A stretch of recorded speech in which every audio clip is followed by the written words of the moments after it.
Straight politicking. I'm here with Spider Loc, the most easty, Munchie B, the mayor, and I'm Alex Alonso. How you brothers doing today, man? Blessed abundantly. Blessed. How about you, Munch? I'm Gucci, man. Blessed and highly favored, like my man to the left. Everything. What y'all been up to? Anything new that we want to let the people know going on in your circles? Well, this weekend was pretty exciting for me, myself. I got the opportunity not only to meet, but spend some time with and around Miss Nique at Nite, watching her produce her new dating show. That's right. Yeah, and she actually invited me to be a contestant on the show. So I came and was like standby for just in case, because I wasn't really interested in participating that much, but I didn't want to leave her hanging in case she needed me. So finally got to chop it up, talk to her. It was real cool. So you weren't one of the guys that was judging the girls or having the girls judge y'all? Nah, I just kind of helped behind the scenes and, posted up moral support. So it went cool. It went cool. She had challenges, it was, some difficulties, but what I admired about her, she didn't break a sweat. She adjusted.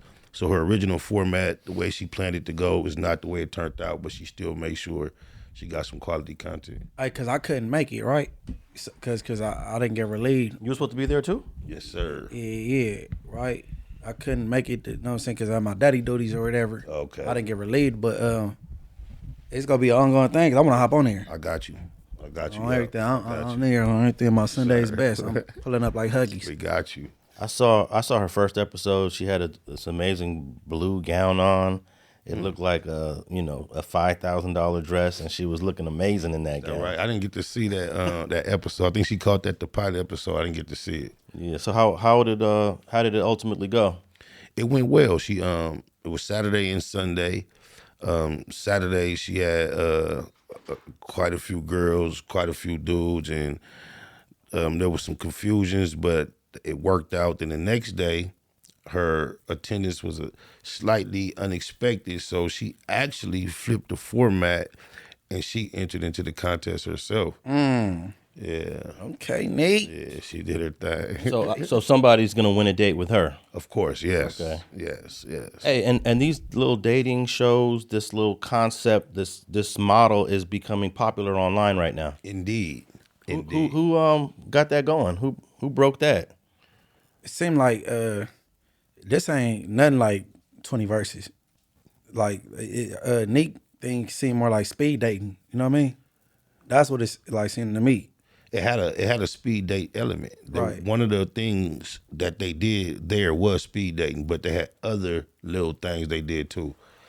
The common online dating scene for the black people, I believe, I won't say started, but it's like Kendra G seems like she's known for being the one to kind of pioneer this modern movement. She has a totally different format, but just for like dating shows online, I think that's like one of the ones that I could say is most recently known.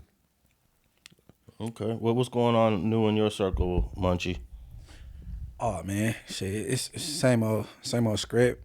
I was supposed to pull up to what he talking about, but so I had to do my daddy thing. No, it's pretty much same old script. Shit, nothing new under the sun.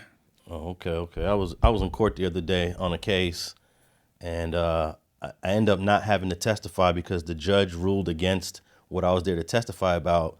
But real quickly, social media almost comes into every trial now. Every trial. And it usually goes against the defendant. They pull up all his Facebook, all his Instagram, all those DM messages that you think you deleted. Facebook saves them behind the scenes and prints them out. It'll be 1,000 pages of all old DMs. So that all comes in. But in this situation, the victim was also a gang member, and the defense attorney wanted to let the jury know, look, my guy shot the dude, but there may have been a reason why he shot the dude, because this dude was a gangster too, and he may have feared for his life. And here's all his social media, the victim's social media. But the judge ruled, no, we're not going to go into the victim's social media. We're not going to go into his gang past. We're not going to go into any of that. So I end up sitting there in the lobby waiting for nothing. For nothing or for your payment still? Oh yeah, you still get paid, but you know, I'm there ultimately to do a job. to Correct. to basically level the playing field for both sides. You know, Do you know if the defense suffered from the fact that you didn't get to participate? well, absolutely that they took a hit because that's the prosecution was arguing we don't want that to come in, so they're arguing against it because they know this could possibly hurt my chance of getting a conviction here for first degree murder. And the defense is like, hey, I could probably get a second degree, a manslaughter, possibly a self-defense. So yeah, it definitely hurt. But at least the defense attorney went on the record to object so that if the dude is convicted, he has an appeal right there. He could appeal on that. So Hey, I don't believe gangbangers are victims, bro. So if you know what I'm saying, if I had it my way, if a gangbanger killed the gangbanger, nobody would go to jail. No, for real, because you know what you signed up for. you agree with that too. That's what I be saying, yeah. Just like when people go overseas and they go to war, ain't nobody go to jail when you bomb somebody from America or the other way around. You know what I'm saying? And you know what? Juries kind of agree with y'all because that's why prosecutors are. If they agree, it'd be more not guilty pleas. No, but they don't agree. But no, this is what's going on now.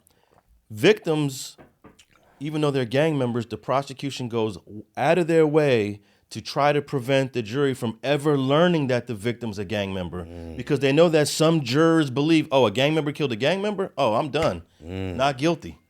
So they've lost a lot of cases because of this. Oh, a gang member killed a gang member? What are we doing here then? You know? Well, I'm gonna say in this case when they had KP from Rolling Hundreds on the news for getting killed, they didn't portray him in a bad way, and like they showed everything like him being a father and all that little that. But see, I'm not saying that when a gangbanger get killed, I don't want him looking like a mass murderer or a monster on the news because somebody did lose a loved one, right?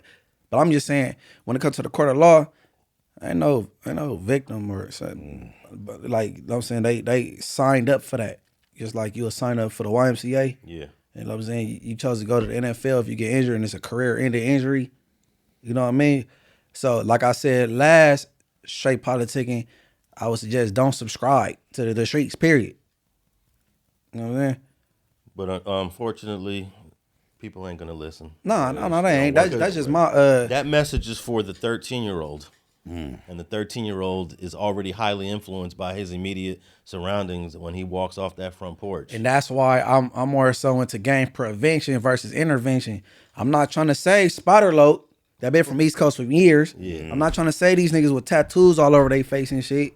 Like, but if you just started and you could like, you know what I'm saying, you got a reputation, you can stop before you gain a reputation people don't forgive.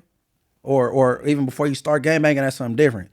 Like, my dad's 62, 63, and somebody might parole 5 years ago and he did something to him back in 99, and he might still want some get back. I can't save my pops from what he did back then. Yeah, that's unforgivable. But I'm talking about gang prevention, you preventing them, you know what I'm saying? And I'm more cool with that.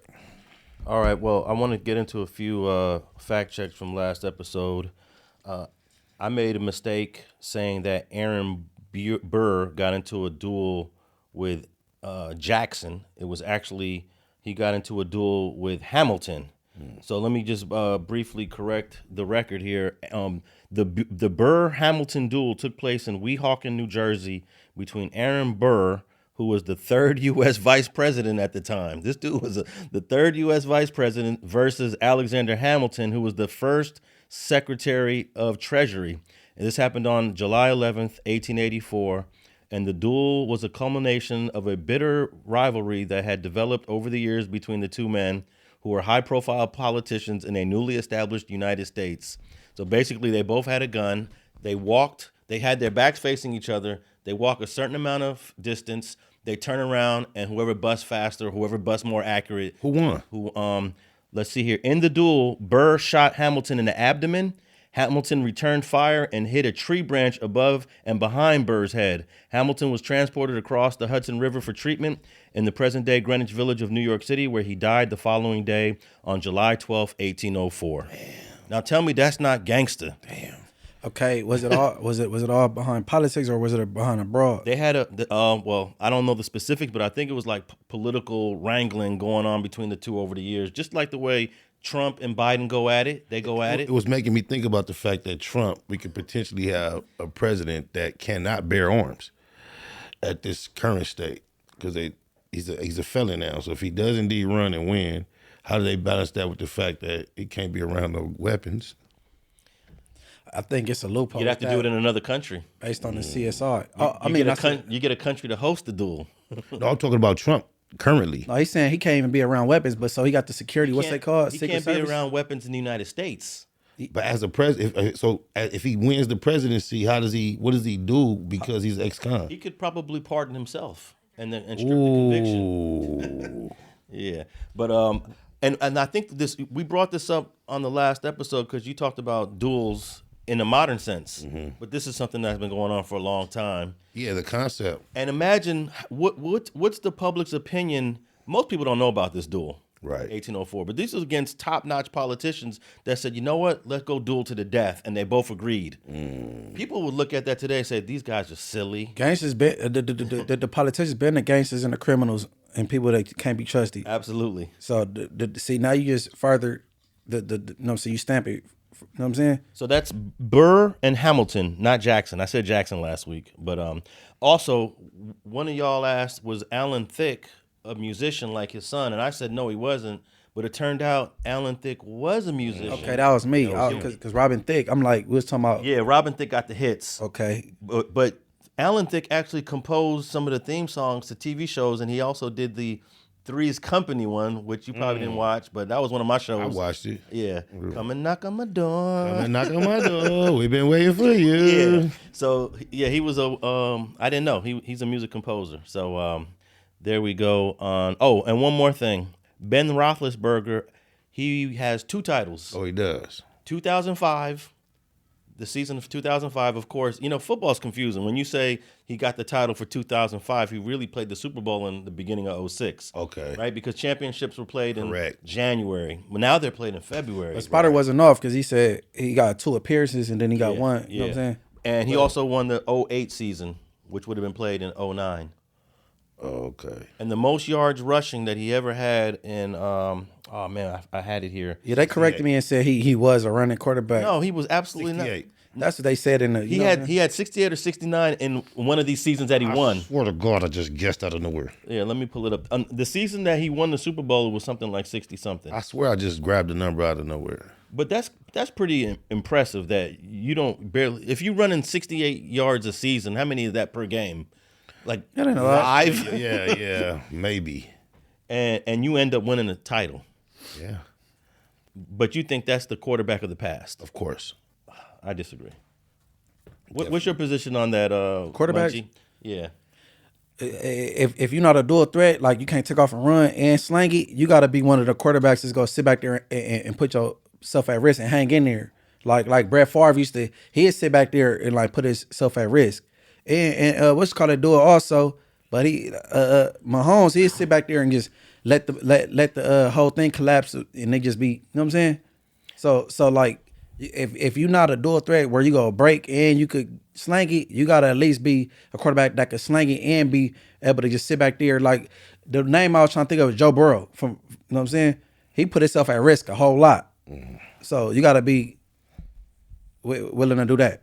05, Ben Roethlisberger ran for 69 yards the year he won the Super Bowl. I don't know where I got that number from. In 08, he ran for 101 yards that season where he won the Super Bowl. The most he's ever ran for was 204. Oh, he had a big year. That was his 07. That was his 4th year in.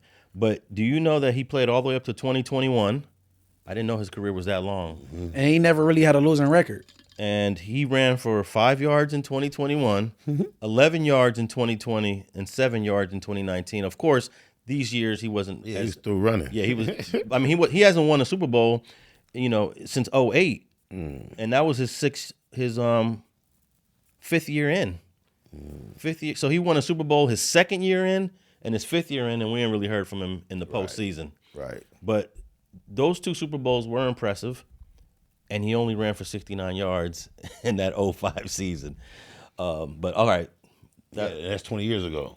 20 years ago. That's crazy. That's the year my son was born. My youngest son was born in 05. It's the quarterback of the past. And this is ancient history to our kids. Yeah. The past. Because you when I was growing up in the 80s, ancient history to me was the 60s. Right.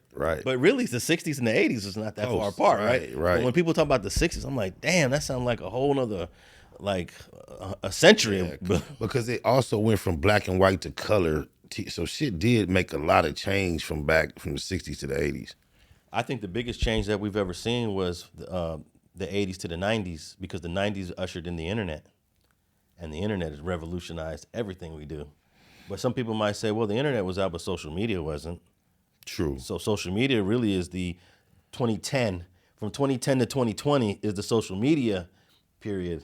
That's a big usher in. But just as far as visually looking, to go from a black and white world of media to color, I think that's was a big thing. Black and white to color was in the 60s. What about cell phones? Because my mom got a cell phone in the early 90s, and my dad was pissed off that she got one, right? But, you know what I'm saying? Because my dad, he bare minimum. He could, very little necessities he could live. You know what I'm saying? Like, what you buy that for? You know what I mean? And she still had, my mom got the same number from 94. So did you ever have a pager, Munchie? Nah, that's before me. I had one, but it didn't work. It was my brother's shit. I clip it on, like, you know what I'm saying? Ain't nobody paging that shit. I'm too young for that one. Hey, I had a pager, and the number one pager spot, at least in the late 80s, was Deul Commerce Communication. I don't know if Munchie knows this spot. Of course not. Deul Commerce Communication was on 109th and Crenshaw in the heart of Inglewood, right next to that Winchell's Donut. But guess what? Niggas was getting smoked messing with them payphones. What made it the number one spot? It was $14 a month, and Deul Commerce was a black-owned business, and everybody tapped in with Deul Commerce. In fact, his brother died in the 1992 riots. But yeah, everybody would go to. Is the Winchell's 109th and Crenshaw? Winchell's 108th. 108th. Okay, so the Winchell's Donut was right there. There was a little driveway next to the Winchell's, and right next to the driveway was Deul Commerce Communication. And you would go in there to pay your bill, and all you see was gangsters from all over L.A. paying their bill. Dope dealers. You know, paying their bill.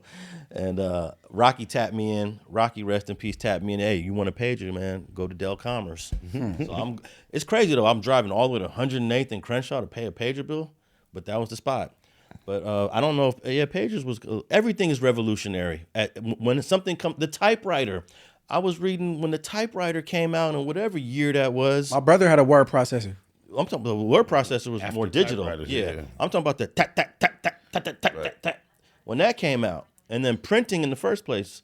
But I do think the 2010, 2020 for the internet, that social media has probably had the biggest impact on human history than any other technological advancement or development. You get our news from there. We get our drama from there. Fights are started on there. I mean, relationships are started. Relationships, everything is popping off on social media. But you know what? You can get embarrassed on the social media.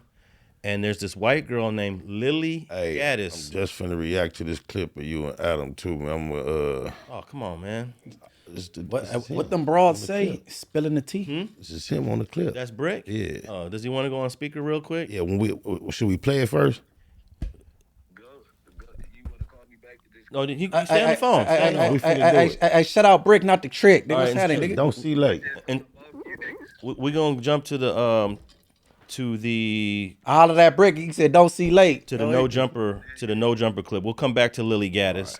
Right. You got to put him on speaker because we can't hear him. No, his speaker low. Oh, okay. Point it to the. You got either of these cats number? Yeah, call Munchie. Yeah, call my shit. All right. Okay, we can hear. Can you hear him, Alex? Okay, when you were doing the podcast, here we go. We're gonna play the clip right now. The real G-Face, and you were joined by Spider Loc. Before we even get into like what you thought of it, I could say I've only seen clips, so it's like I might be missing like the full narrative. But from my perspective, reading the comment section, that is the most negativity I've ever seen towards any host, co-host, etc., probably ever in the history of this podcast. He was interrupting and like just being off topic to such an extent. I've just never seen that level of anger coming from the fans. Especially because they like the They told me G-Face round two. They said, "Can we get a round two without Spider, please?" Bro. Yeah. He's like, "Can y'all do it again without Spider?" That shit fucked me up because that's my boy and I be rooting for him. So it's like I don't want to say nothing. But the week before that, Spider called me kind of bad because I came to work that day after my homie died, and I came loaded, and damn homie had clipped me like. But we was here for 8 hours, and I popped the whole bar, so I don't know how I was fighting that. So he was mad at you for being like, unprofessional? Don't let the world see you like this, cuz like a big brother, though. Good. But then you come and ask me, like, this is my last day up here. Like, bro, let me sit in on the interview. It's my big bro. I look up to cuz. Like, you get what I'm saying? But I didn't know what level of intoxication until we sat down. And he just started like, was he just drunk or what? cuz rolled up a paper. He smoked his weed and paper. Just a piece of paper.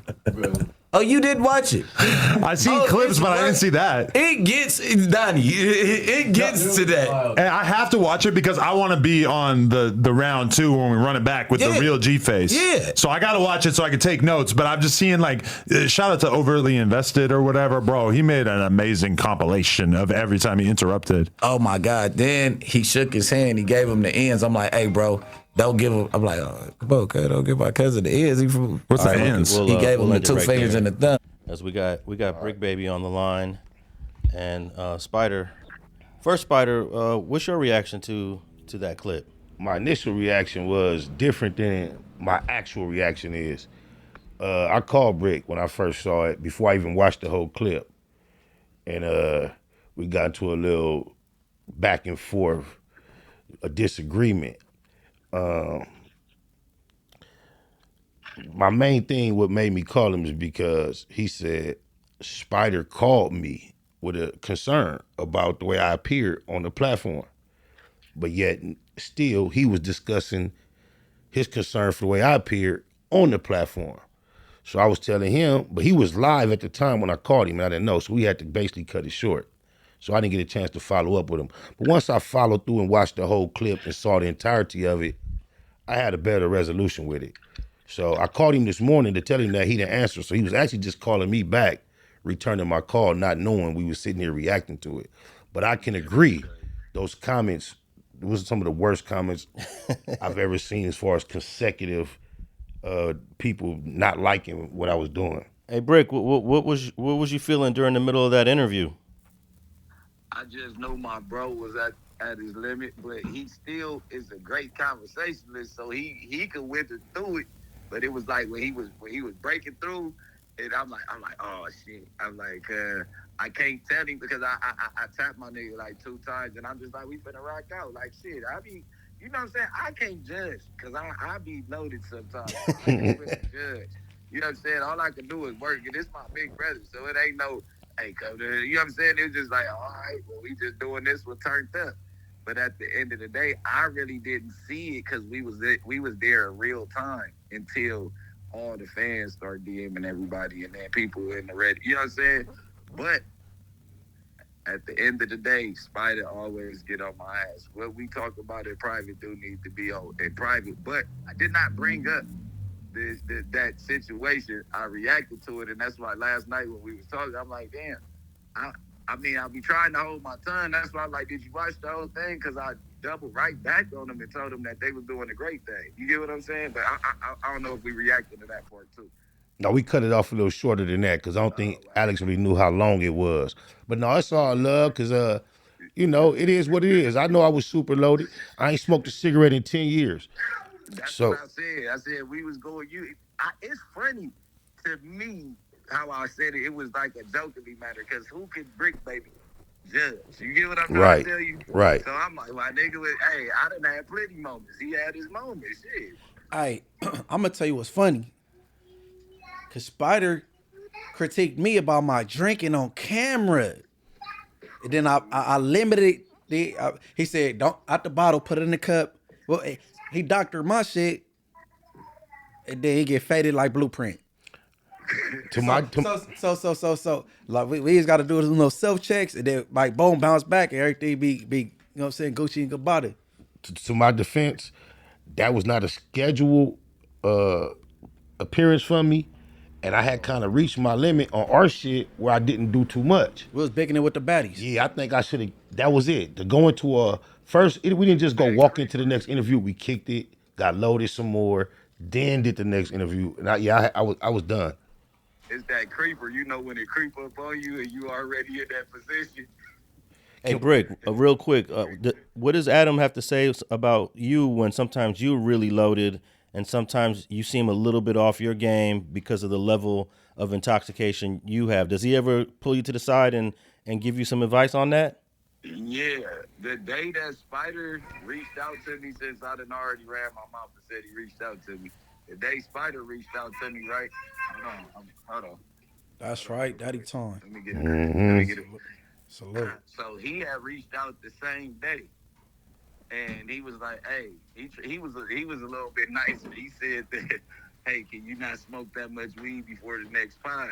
He know it wasn't no weed. You get what I'm saying? But he just letting me know, like, "Hey, bro, you was too loaded the other day." So what I did after my big bro checked me and Adam checked me, I just lowered my dosage of everything to where I could damn near program all the time, because everything he tell me I take is gold, because he ain't never told me nothing that'll hurt me.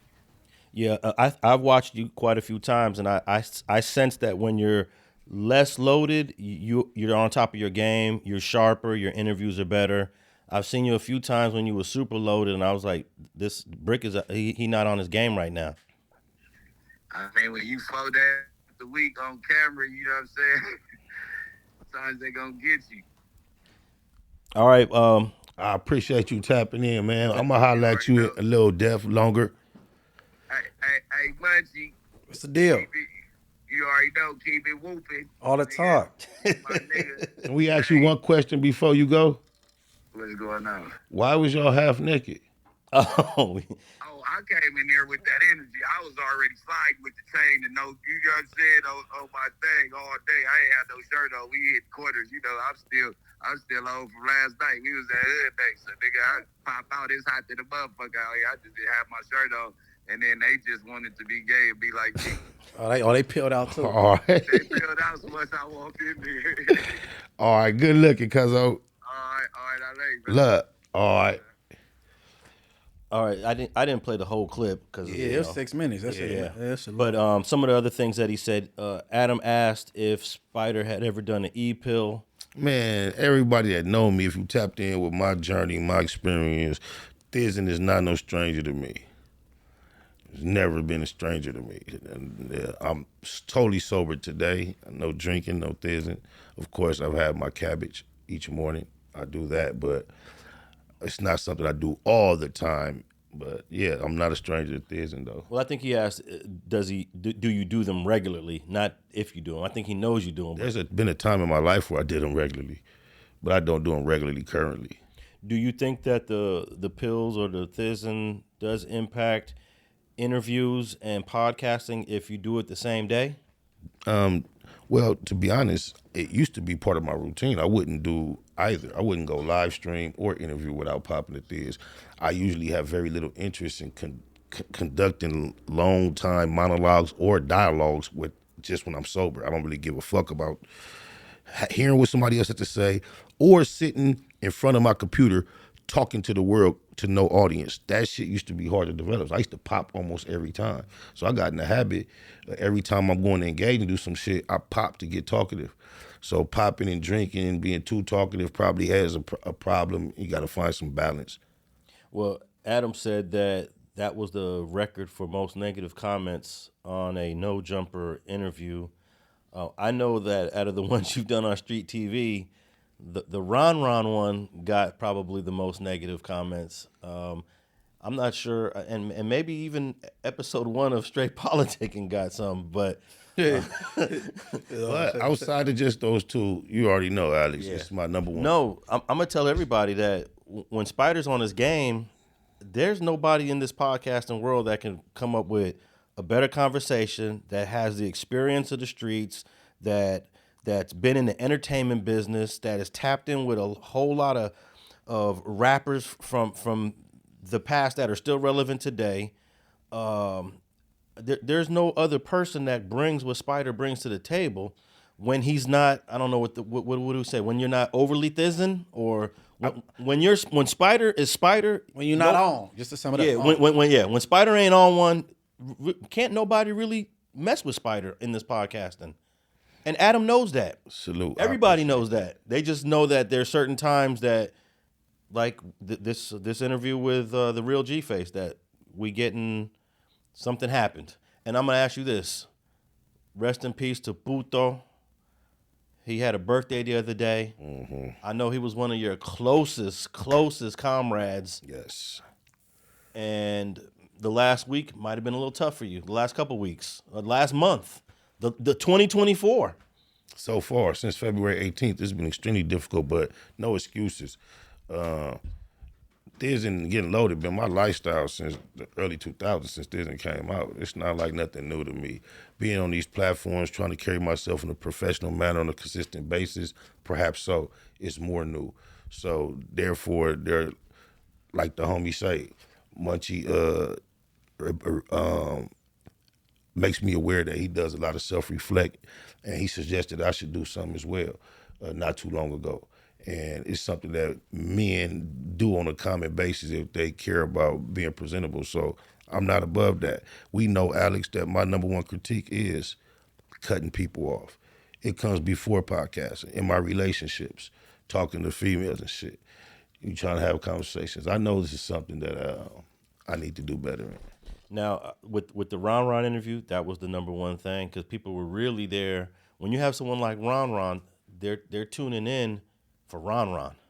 G-Face, I've never seen G-Face before a day in my life, but the minute bro started talking, I was like, I'm already pulled into his story. G-Face got the it factor, bro. He could podcast if he wants to. He carry himself straight, and then he got a good delivery, and then he a smooth he a smooth pave dude. You know what I'm saying? Yeah. So here's the problem: when you have someone like G-Face who's magnetic, Ron who's magnetic, and then you're cutting them off, people are more bothered. If it's just an average dude, ain't no one tripping. But Ron, 30 years off. No smut. From 6-0. No smut. No smut. We want to hear what Ron had to say. We want to hear what G-Face had to say. If it's another guest, ain't nobody even tripping. So I think sometimes you got to say, okay, I got a real dope guest here. But even if it's a lower tier guest, you know what I'm saying? They gonna get the same respect though. We ain't gonna just say because it's Ron or somebody. You're right. You know, I tried to commit myself to 60-40. It's just something I have to work on for all the guests. It might have to be 70-30. Or 80-20. Or 80-20. Yeah. I'm not tripping. I'm trying to get it right. Well, here, you know what? That could adjust. There's a dial on that. 80-20, 70-30, 60-40. Depending on who you interviewing. Yeah, when you have Ron, it's 80-20. You know, G-Face, 80-20. I don't want to say someone else, but someone else, 60-40. 80-20 with Ron? Not 80-20. 80 for Ron, 20 for Spider. Nah. Ron? No. 80 too high. But Ron he interesting though, and you know what I'm saying? And then you want to hear some rebuttals. You know how many stories Ron got that nobody's even heard yet? Yeah, but 80. I mean, Kev Mack got some of them. Spider got some of them. I'm sure he's got some more.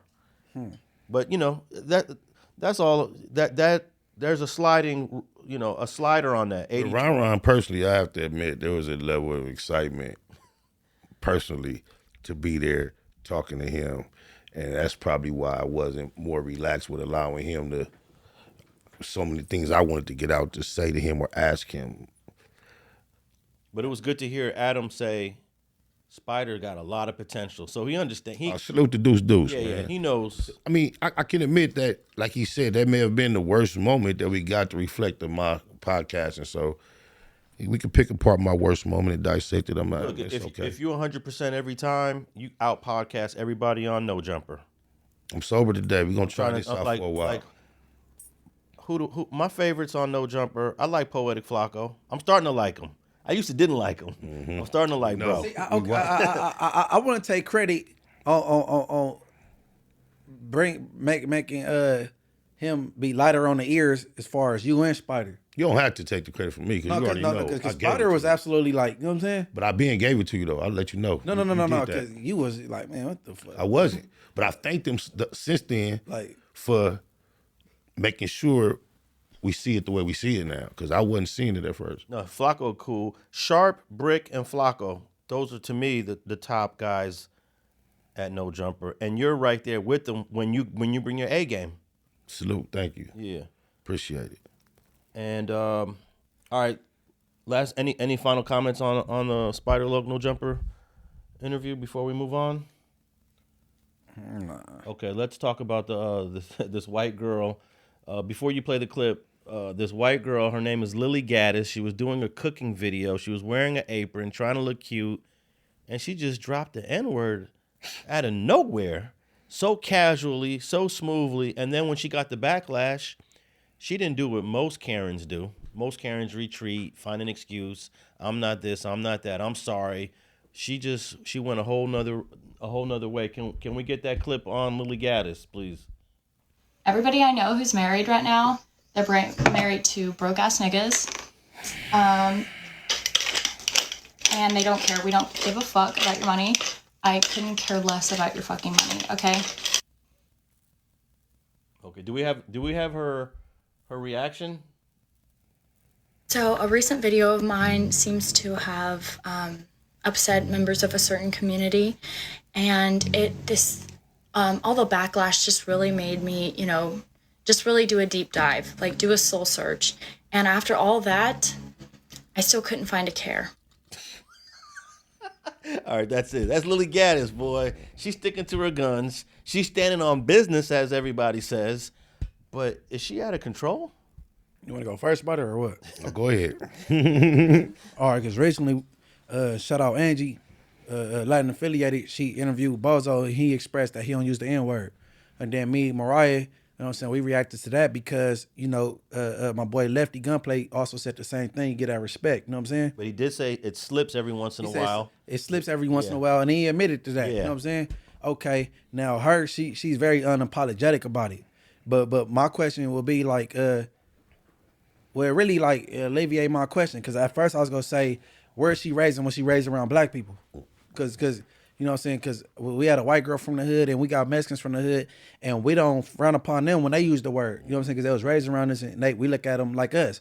But I was going to ask, was she raised around us, and where was she raised at? But the fact that she just like have no regard and she is unapologetic about it, that's hella boo-boo, bro. Yeah, because if she had a background, she would have said, look, I grew up around black folks. Right. That would have been a part of her second video, which she said nothing of the sort. Right. And then, but see, the thing is, and this alleviate that too. I really believe I use it also, especially when I rap and I talk to the homies. Ain't nobody supposed to be using the word nigga, period, because it started off as derogatory towards our race, period. But scratch that, alleviate that, what I was about to say with that, and other, like, she just like, F it, like, she just said she clearly don't care, and like, you know what I'm saying, do she do celebrity boxing? Because like, if you feel that way, you get a fade, Lily. I mean, then shit, Spider, do your thing. I got mixed feelings about it because I was wondering when I knew we was going to see the clip about that title, I was having the same thoughts as you thought. Maybe she grew up around black, she messed with black dudes. But the way she said it makes it sound like she has nothing to do with black people or having any type of affection for them. She sounds like a straight outsider.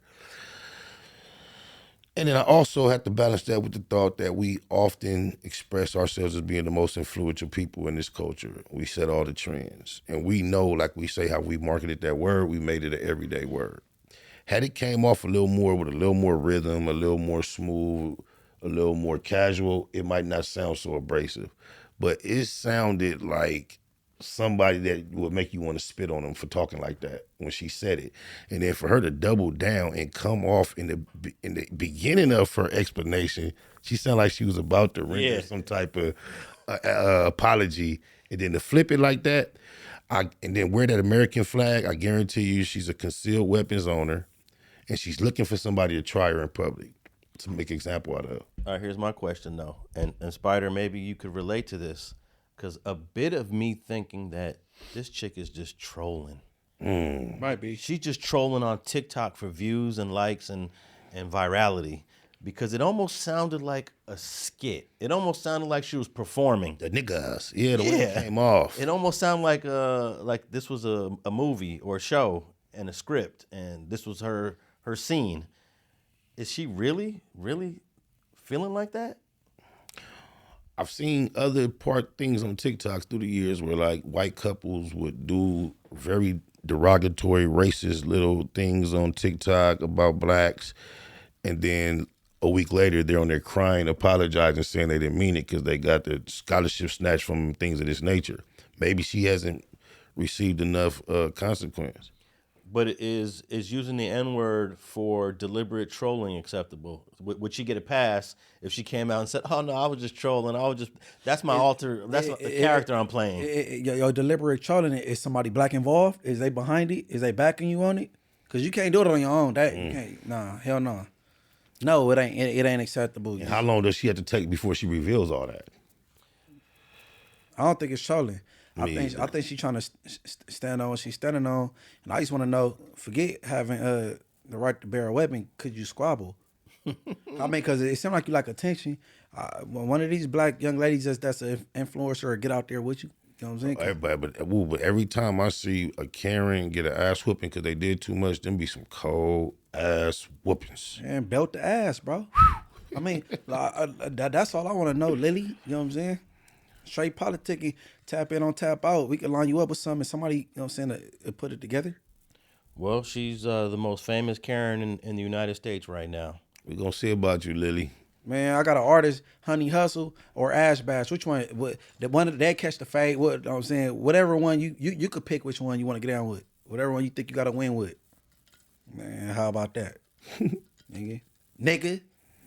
And she was talking about broke ass niggas. But then this raises another question. When she says broke ass niggas, are she talking about broke ass black guys?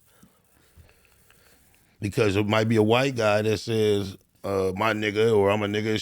She needs to do. She don't give a fuck. So fuck what she thought. She know how it came across, and if she doesn't feel like she owe any type of explanation, fuck her. That's the bad part. Her reaction was the bad part. It ain't what you said initially is bad, but the bad part is how you reacted to it. Mm-hmm. You know what I'm saying? She might deal with black men, so she talking about black niggas. Or she might be talking about my friends deal with guys who are broke that call themselves niggas. She could have been looking at it like that too. Because you know, like how females be like, "Oh, that's my nigga," and we like, "That's my bitch." Exactly. And she could be on that. I just want her to further explain. You know what I'm saying, Lily? Well, guess what TikTok did to her account? What? Just because you asked, I know they must have discontinued it. They banned it. Yeah, they had to. Yeah, they banned it. Hey, Lily, tap in on tap out. You come on Facts Over Feelings. You come on Richard Hart or straight politicking via stream. We'll holler at you and you could clear this shit. You know what I'm saying? But Don't be silly, Lily. She went to another platform and reposted the videos. Wow. You standing on business. So where is she? Did you figure out where she was from? No, I don't know where she's from. Well, I'm from Inglewood family and we don't like it. Like, no, for real. But here's a little bit. Social media sleuths have discovered that Gaddus was an employee of Rofe of the Carolinas in Wilmington, North Carolina, and was listed in her now deactivated LinkedIn profile as a business development, marketing, and sales manager at the company. Thanks to the backlash, Gaddus has been fired from that, writing in a post, "Oh no, I just got fired. #mob. Unfortunately, she does not seem too worried about it and looks to use the backlash as an opportunity to launch her career as a racist conservative figure. So we're going to start seeing her on Fox News and on the very right-wing conservative platforms. Oh, but no, well, maybe her and Norby, that called all the employees at No Jumper Monkeys, and her could link up and they could do their thing. You know what I'm saying? Give me my 10% for giving you an idea. And let me read the last thing that she wrote. She must have wrote this on Twitter. "Thanks, Black community, for helping to launch my new career in conservative media. Y'all played your role well, like the puppet you are." Yeah, she's not trolling, huh? No, she ain't trolling. She ain't trolling. No, she ain't trolling. I mean, it almost sounds like trolling. Hell no. That ain't trolling. But thanks, Black community, for helping to launch my new career. Is she really gonna get a career? Is she really gonna be on? No. Probably because white people so supportive. You see how many when white people do crimes, they get donations and they get lawyers. You know what I'm saying? Like you know how many donations the dude that he got in the tow truck and the son hopped in the back and he chased the black kid and killed him. How many donations they got? You know how many donations Zimmerman got? Yeah. From you know what I'm saying? Or how much support Trump get? You know what I'm saying? After all these little racial rallies they try to put on in Orange County and things. So hell yeah, it should get that support. But my thing is, cause you fight. Can you fight, Lily? But they often ask, what do you think happened to the white sheets and the robes and shit? I mean, they just switched their wardrobe up. Nigga, they amongst us, but they just not wearing that now. That spirit is still amongst us. Yeah, they amongst us. They in the grocery stores with us. They in the courthouse. They transcribing. And they doing media just like this broad. But can you fight? Well, someone's gonna catch her in public one day. That's what I believe. That's embarrassing in front of the world. It's gonna be on camera in one of them grocery stores, one of them Walmarts. She gonna least expect it. All right, let's move on from Lily Gaddus. She's out of control. Bitch. All right, I saw this clip of Young Thug's attorney having a back and forth with the black judge. The judge wasn't having it, and the judge said, you got to accept the rulings as they are. And the judge felt like he was going to what's the word I'm looking for? Pull the covers off us. No, the judge said that he was trying to to take control of the court. The lawyer was? Yeah, that Mr. Steele was trying to take control of the court. Let's play a quick clip and then we'll talk about it. You all are really getting yourselves cross purposes at this point in time.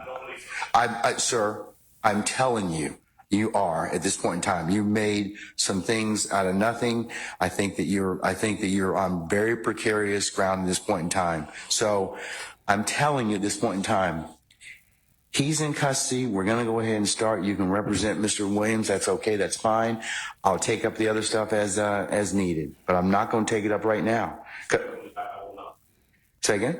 Respectfully, I will not. I cannot. Sir, you have to. Well, you're gonna have to do the best you can at this point in time, because you don't get to extort the court. That's what you're attempting to do at this point in time, sir. Yes, you are. What you're trying to do is, I'm not going forward if I don't get this. You know, it doesn't work that way, Mr. Adams. And I'm telling you at this point in time, I would just kind of govern yourself accordingly, sir. I'm telling you, as the court, under these particular circumstances, everything will come out as it should. I don't think, sir, I don't have enough information at this point in time to address it. I don't. But I'm telling you at this point in time, there is nothing that was given, said, whatever, this morning. If there is any accuracy to some of the information that we are. But sir, I don't even know. Your co-counsel won't even tell me who said whatever. Okay. And the challenge I'm having in this particular circumstance is that is such a violation of the sacrosanctness of the court's chambers and an ex parte conversation. I think we got the point. They're disagreeing on an issue. Do you know some of the specifics of that, Spider? Go ahead. Yeah, I don't believe this is the actual issue that led to the. Well, he gets taken into custody at the end of this clip. Yeah, but the actual issue that led to it was, when he found him into contempt, was the lawyer exposed to the judge. He found out something was said in his chambers that shouldn't have necessarily been said.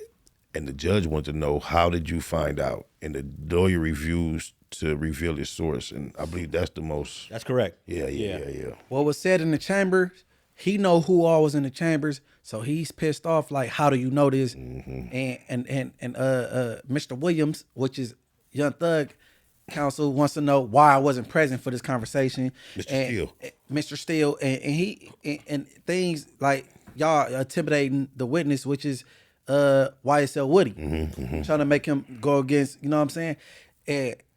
And I'm gonna say, attorney Mr. Steele, he committed the most gangster act of 2024 that I've witnessed, because he threatened to hold him in 20 days of contempt, doing weekends, and all his lawyer asked was, could I be housed with Mr. Williams, which is Young Thug, so we could continue focusing on this case, and you know what I'm saying?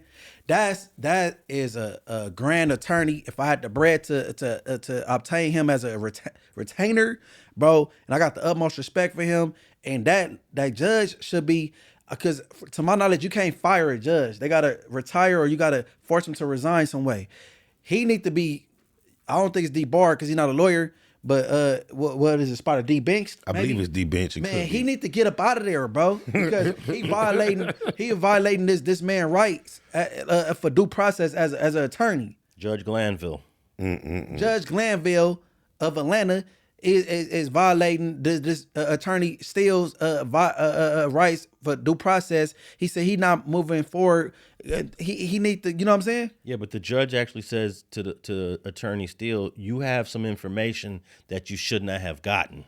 Those are his words. Because but guess what? That offset that when the information he got it's not in your likeness, bro. It's not in the prosecution likeness, and then you riding with the prosecution, and you supposed to be the unbiased person. You're supposed to be the referee between the defense and the offense. You know what I'm saying? You know something else ironic about this subject? It has a lot to do with pleading the fifth and immunity. And we just had this like conversation we talked about last week. Yeah. Here's another quote from Judge Glanville. You're not supposed to have communication with a witness who's been sworn already. No. That was That's Steele said that. That's Steele. Steele told the judge before requesting a mistrial. So this is a real interesting, complicated. But my thing is, what's the problem? Because I've been on a case with 3 or 4 other people, and the good thing about having co-defendants is that you got all these lawyers that could jump the public defender. I mean the DA. You know what I'm saying? So why, if anything that was discussed in the chambers with this dude, which is in question also, if his lawyer went back and shared it with Young Thug lawyer, why is that a problem? Because they on the same team. They the defense. No, that's the thing, because it should, like you say, that shouldn't be a problem. The problem is, according to Mr. Steele, was the conversation shouldn't have been had without his presence in the legal sense. No. The judge ain't gotta ever be present when two defense attorneys is talking and these dudes is on the same case. No, Steele said he should have been present if they was having that conversation. Right. Well, he got 20 days of contempt, but he got him on the weekends only. So he goes to jail on Saturday and Sunday for the next 10 weeks. Okay, 20 days total. But did he allow him to be housed with Mr. Williams, which is I think he granted it. I believe he granted it. Okay, yeah, big bet. I got the utmost respect for Attorney Steele, bro. He's a real ninja for sure, and a real attorney. He not laying down and giving up his client. And that's because he made the request to stay with him. Hell yeah, because okay, I'm guessing he never been to jail before. But if I gotta go, put me with my client, and I'm gonna continue my due diligence. You know what I'm saying? That's man. I got the utmost respect for that man. Never met him, but shout out him. I'm gonna read some final quotes on this to give some people the better understanding. It says that prosecutor Simone Hilton told witnesses that he could actually be held until all 26 defendants have their cases disposed of, regardless of how long that might take. If that's true, what this is coercion, witness intimidation, ex parte communications that we have constitutional rights to be present for, said Steele, an outraged Steele. Yep. Told the judge this. So he's going off on the judge. I saw that clip. Yeah. I still want to know, how did you come up with this information? Judge Glanville asked. Who told you? He asked Steele. What I want to know is why I wasn't there, Steele told the judge. You know. So after ordering Steele to be removed, Glanville said he planned to continue with proceedings.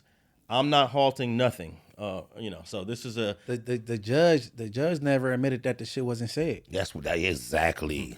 He need to get up out of there, bro. And it need to be a petition, bro, because you supposed to be have a fair trial, bro. Judge or jury. He's not playing fair.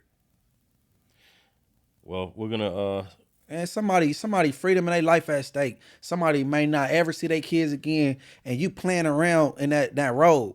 You know, most of this back and forth that was going on between the judge and the attorney most likely did not happen in front of the jury. Okay. Because I think of course not. They let the jury get up out of there when they type of but the jury is watching YouTube and reading all these articles. I often think about the integrity of that. But they tell the jury every day, do not go to the internet, do not Google this case. But I mean, come on. It's impossible. Thank you. It's impossible. Thank you. So the jury now, here's my question. If you're on the jury, aren't you feeling more sympathy for the defense now? Of course. Yeah. Man, I hope they is, man. They seeing the real, bro, because the judge supposed to be the unbiased dude, supposed to be the referee between the defense and the defense and the Prosecution. prosecution. All right, well, we're going to keep our eyes on this, man. This is a trial that's lasted longer than the O.J. Simpson trial, and there's no, like, end in sight. You know, there's just so many defendants and so much evidence. Hey, free Young Thug, right? And the victim in question is Young Nut, and he's from Inglewood family in Atlanta. And I'm from Inglewood family, and I'm saying free Young Thug, bro. Everybody's supposed to have a fair trial, and you know what I'm saying? It don't appear fair. Excuse me. Well, I don't think the whole indictment in the first place was fair. I read this thing from page to page. I didn't read it. And was very surprised that Miss, what's her name? Fannie Willis. Yeah, Miss Fannie from Inglewood originally. Yeah. Shout out Fannie, BT, Fannie. Hey, but stop doing that. Don't be doing that. Don't be trying to get people locked up, Fannie. Yeah, you know, one of my boys from L.A. ended up getting dragged into a RICO case under Fannie in Atlanta, and they tried to give him 20 years. He ended up taking a 5-year deal because he said he looked at the jury. He looked at the jury in the morning and was like, "There's no way I'm gonna win this case." Free him, bank that. Yeah, that's Mad Ronnie. Ronald. I mean, Mad Ronald. Mad Not Ronald. Mad Ronnie. Mad Ronnie from 60s. Rest in peace to Rest him. in peace, Mad Ronnie. But yeah, Mad Ronald. Mad Ronald. Ronald Chapman. He should be coming home in the end of 2024 or the beginning of 2025. He was walking to his apartment during COVID with one of his kids just minding his business, and then out of all angles, Georgia PD, Atlanta PD, GBI, Georgia Bureau of Investigations, LAPD, and he thought it was for his kid. So he looked at his kid and was like, "What the hell did you get into?" And then the police was like, "No, we're here for you, Mad Ronald." And they ended up extraditing him to Georgia to do a stupid RICO case. But free Mad Ronald, bank that. Donald Trump couldn't beat Fannie either. Ain't that who stuck him too? yeah. She a cold guy. Yeah, she is kind of cold. She's prosecuting Donald Trump. Yeah, got him. It's over, right? Man, I want to meet her. No, that was a different. Well, that's different. He's got Donald Trump is fighting like 3 or 4 cases right now. Yeah, he's fighting multiple cases. But all right, let's move on to Tory Lanez. Hey, before Tory Lanez went to prison, he married his baby mama at the last minute. Free Tory Lanez. Can any of you two guys explain why would a guy on his way to prison marry his baby mama at the last minute? Because he wants some Family pussy. visits and Because he wants some pussy. that's the legal reason. Like, yeah, you know what I'm saying? You get them family visits, nigga, them weekend visits, them barnyard visits, beat the doonies down and shit, go back. You know what I'm saying? I did it before. Wasn't even my baby mama, but I got married on my way back to prison for those reasons. I could have got married in prison, but I didn't have long enough. So I wasn't tripping off no. I ain't about to get locked in like that. So you got conjugal visits, Spider? Yes. How does that work? Well, it depends on how many people on that yard or in that prison are qualified, but they just put you on the schedule. I think mine, the quickest time I got one was, I think it was like every 70 days at one point we was going out there. That's bragging. It's bragging. So you got some coochie while you came back bragging. I would have been like, SBI, how was it? And look, that was part of, that's part of the program, but let me tell you the worst shit. So, when you go out there, say your family visit is in 2 weeks. They give you a motherfucking list from like the real grocery store. You get to order all the kind of food you want. So the day of your family visit, they bring you out there a few hours before your people supposed to get there to clean up, and you get your groceries, you can make a meal or whatever. So just imagine you leave the yard, everybody on the yard pumping you up. Well, I see you, nigga. Yeah. You finna go on one, bust one for me. Do the beat of that. Bust one for me. Damn. All that. Yeah, Inglewood. And then so they not expecting to see you for a couple of days. Imagine going out there, getting stood up, and having to come back across. And coming back to that yard, that's the longest yard Walker ever had across the yard. It seemed like everybody was doing this in slow motion. Even though they wasn't, that's how it felt, bro. That's the most devastating thing. You go out there, your groceries come, 'cause they bring you your food. I put this on Sunday. They bring you your food. Now you waiting. The van come. A female get dropped off next to you. You're like, okay, I got 2 more hours. Then another van come. You think it's finna be your people. Somebody get dropped off next to you on that side. And then you realize they not coming. You try to cook some of this food, but your appetite is fucked up. You don't want to eat. So who flaked on you? My wife. My wife. Who what? You want to Nah, we ain't doing that. Put on. It's 20 years over 20 years ago. Okay, It's in the 90s. Yeah. You don't want to. I mean, but that's because she's still a beautiful and good She woman. is. She is. She tied the knot with you when. But did she? Okay, here's my question: did she have a good reason? Hell no. Hell no, I'm so mature beyond it now, so you can't trigger me. But hell no, it wasn't no. It was a bullshit reason. Damn. But keep in mind, ain't none of these prisons closed, bro. So I commend these women that come up there. You know what I'm saying? Lancaster's probably the closest one. Lancaster, CMC. You know, one of the she came back after the one she missed too. Of course, for another one. You ain't gonna be that mad because you like, what you gonna say? Don't come. Yeah. You But like, yeah, I'm a guy for. baby, pull up like Huggies. Yeah, but that's crazy. An inmate's telling you, bust one for me. But that's just yeah. I mean, you know, knocking out the box, shit. That shit. The last thing I'm thinking about is you, bro. Of course. Bust one for me. Of course. But you know, people be waiting for you to come back for a whole nother reason. So that's another reason of major disappointment. Hey, but look, see, in the county jail, everybody be getting mail. Everybody be yelling to each other on the tier. Yeah, yeah. She out there, it be joking like, yeah, she out there getting spanked down. See the answer, Yep. bro? Yeah, I know. Yeah, Henry out there, like, you know what I'm saying? Like, they come on, bro. Like, it be that, like, bro, you gotta be Trump tight with the mindset if you doing time and you got a broad out there, bro. You know what I'm saying? I wouldn't even advise niggas to try to stay in love while they doing no time. Let it go. Do your time. Well, Tory Lanez's wife, Raina Chisagni, filed for divorce last week, citing the regular irreconcilable differences as a reason for the split. Now, that's kind of messed up that your wife divorces you when you're about halfway through your sentence. Oh, he's halfway through? Well, he's only going to do 6 years on the 10. Okay. So let me think. So was it like a raising infidelity? He was in contact with other women, or was it a reason? Irreconcilable differences mean they don't want to state none of those other reasons. She's not going to get specific unless she just gives an interview and breaks it down. So I'll be wrong to just jump to conclusions. I mean, you can speculate on it. Why would a girl that you have a child with that married you right before you went to prison, now let's say 2 years into your sentence, let's see, all of 2023, he got taken into custody in December of 2022. So he got all of 23 in and half of 24 in. Sancho. So he's only about a year and a half into a sentence. Derek, Sancho. Sancho. Sancho is the nigga that. Oh, my bad. I'm like, yeah, he out there, Sancho, beating her little cheeks down. I was thinking about Sancho. I said Henry. Sancho. Like, all right, my bad. But hey, bro, females, bro, you deal with these men, and when they go to jail, y'all fall off, y'all drop out. Like, and I don't respect them type. And I got a daughter that's going on 18 this year, and I'm glad she got the same boyfriend she been dealing with, because I'm not doing the shit the boyfriend every other month like these girls be talking. Because I'm gonna be on my daughter, and I'm gonna tell my daughter exactly what that is. That's hoe shit. You know what I'm saying? And so to get off of that, because I'm veering off, but nigga, you supposed to hold it down like man, bro. You supposed to hold it down, bro. Cause I don't know what kind of background she got before she met Tory Lanez, but you comfortable because of this man. That's called come up come. You know what I'm saying? I never heard that one. No, for real. Come up come. That's you got a baby by this man, and then you comfortable, whether you married or not. So you gonna be good. But man, don't engage in nothing. Don't follow it, bro. You married him. Hold it down and support this man to the end. You know what I'm saying? Cause I don't respect it. Cause I've been in prison. I've been captured before. Masha Cody liked to use the word captured. I've been captured before, and I know how I feel for females to drop out. Somebody told me recently that you don't even have to be married to get conjugals no more.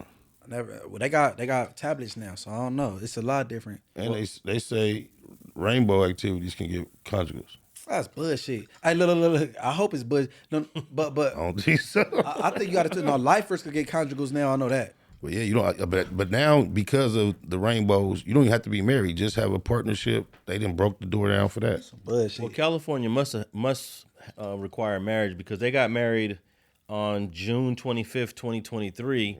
So this was obviously in Tory Lanez's idea that if I want visits from her, conjugal visits, I must be married, because he's got a 7-year-old with this girl. Okay, hold on. Since Spider said that, right?